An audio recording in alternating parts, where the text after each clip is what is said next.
snow, a still, wintry night, a home with gleaming lights.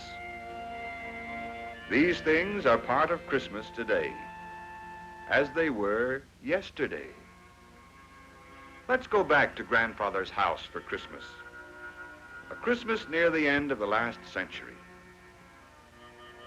Grandpa Bradford's place is a big, comfortable farmhouse with plenty of room for all the Bradfords. Grandma Bradford has been busy for days preparing for the family reunion. Seems like there's no end of cooking and baking to be done for Christmas dinner tomorrow.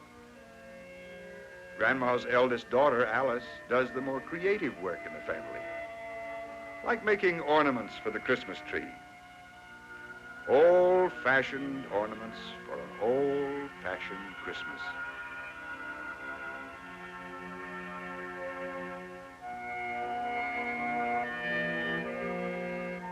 Today, the kitchen is the center of activity.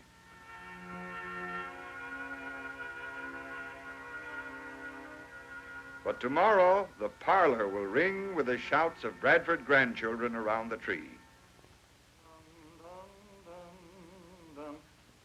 The family reunion has already begun. John, the youngest son, arrived this afternoon from the city. There's no place like home.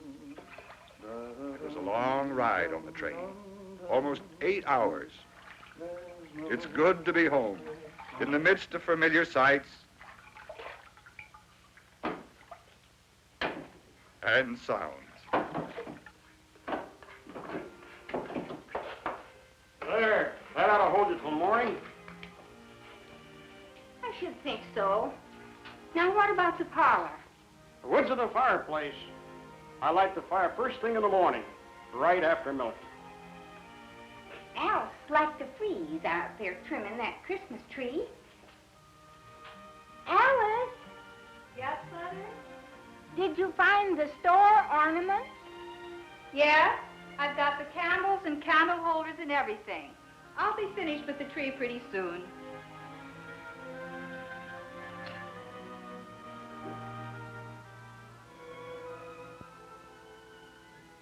Family and home and Christmas Eve. A time for sharing love. A time for being together. Tomorrow, the rest of the Bradford children and grandchildren will come. But now comes the quiet time, before the big day.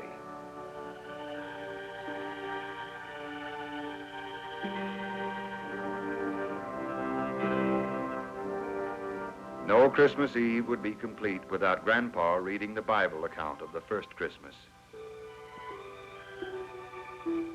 And there were in the same country shepherds abiding in the field, keeping watch over their flock by night. And lo, the angel of the Lord came upon them, and the glory of the Lord shone round about them, and they were sore afraid. And the angel said unto them, Fear not, for behold, I bring you good tidings of great joy, which shall be to all people. For unto you is born this day, in the city of David, a Savior, which is Christ the Lord. And there shall be a sign unto you. Ye shall find the babe wrapped in swaddling clothes, lying in a manger. And suddenly there was with the angel a multitude of the heavenly host, praising God and saying, Glory to God in the highest, and on earth peace, goodwill toward men.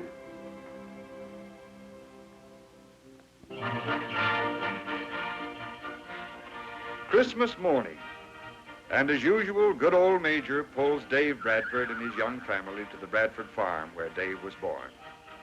They're the last to arrive. The others are already inside and waiting. The 7-mile ride has been cold for Mary Bradford, but it's been fun for the youngsters. That's Susan, the youngest. Priscilla's well bundled up. Joshua is the oldest of Dave's children. So the reunion is on. The Shelbys are here, Aunt Jane and Uncle Clem. And now aunts and uncles and cousins can all get reacquainted. Jane Shelby and Mary Bradford haven't seen each other for months. There's so many things to talk about. Well, I wonder what's keeping Pa. Yes, and that husband of mine. Shall I go out in the barn and see, Grandma? Oh, no, Josh. I expect he's just showing your father some of his new harness. Josh, how would you like to ask Grandma for a cookie? Oh, yes, of course. Right there in that brown jar, Josh. And take a few extra with you for Priscilla and Peter and the rest.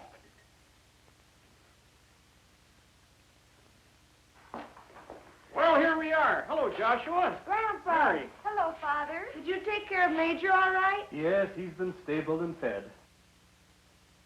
You sure do love that old horse, don't you? I suppose you'd like to have one of your own someday. That would be something. Is that Grandpa? Come on, we're waiting for you. Can you pass out the presents now, can you? Certainly can. Priscilla, my little girl. Light the tree, light the tree. And now, old-fashioned candlelight for an old-fashioned Christmas.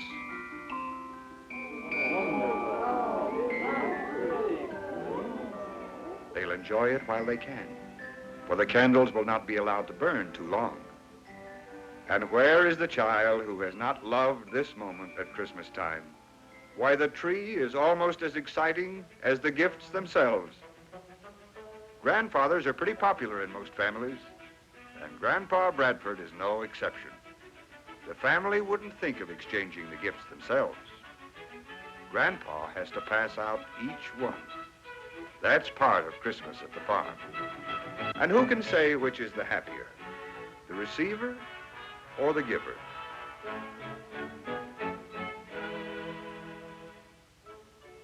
A fountain pen, one of those new ones that carries its own ink. Now, what do you suppose Priscilla wants most of all?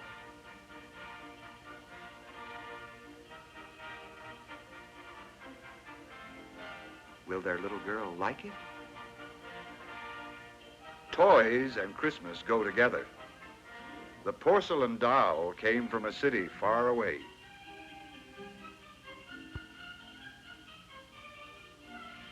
But not all the gifts come from stores. Many were made at home. Knitting a pair of mittens for a nephew can bring a wonderful reward. A tablecloth crocheted with loving care makes it more precious somehow. And what will it be for the youngest child? What is Susan hoping for?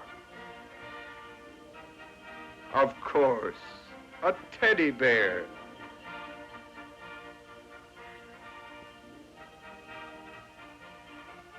For Grandma, a shawl to keep and treasure.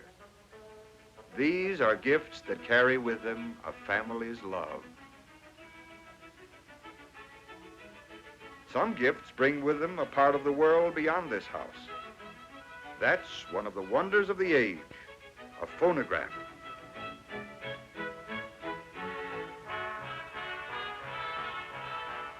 Came all the way from Chicago. This will mean music and song for the whole family. Hours of pleasure in the quiet evenings. This will be pleasure too, a sled for Peter, straight from Grandpa's workshop. And for Josh, something very dear to his heart, a book about a horse, Black Beauty, and he is a beauty. What a wonderful morning it's been, giving, sharing, being together. Dave. Dave.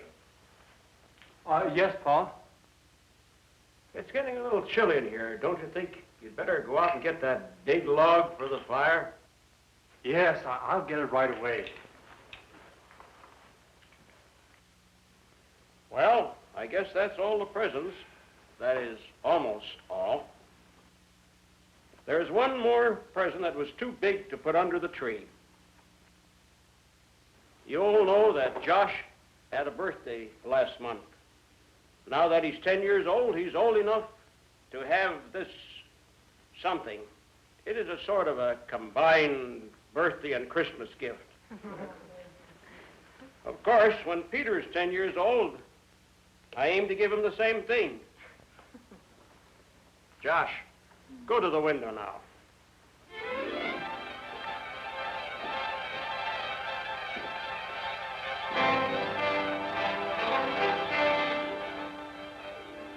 A cold.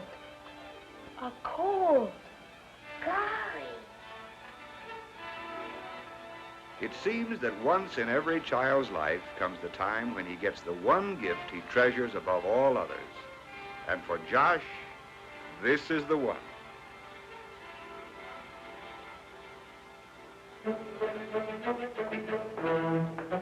Well, he sure was a happy boy. Yes, and there'll be no living with Peter now until he's old enough to have a cold. Well, now, maybe we can get this dinner finished. Alice, would you go out in the pantry and get that pitcher of cream? And Mary, would you please cut those pies? Oh, the goose.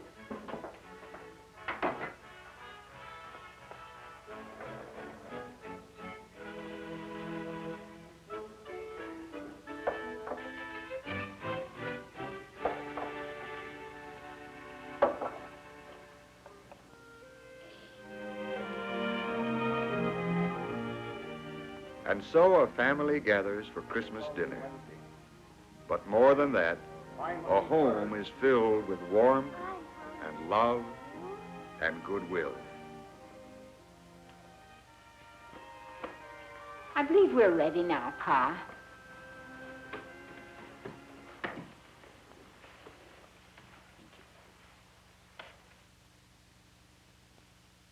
Our Heavenly Father, for these gifts we are about to receive, we thank Thee.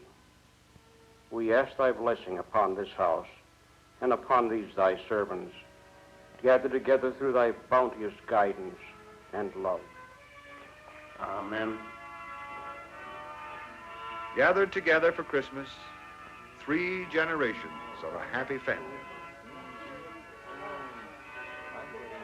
Parents who have worked to make their dreams come true, and children who brighten the lives of all. This was Christmas yesterday, when life on Grandfather's farm was a little slower, perhaps a little gentler. A life we call old-fashioned. Life that was part of an old-fashioned American Christmas.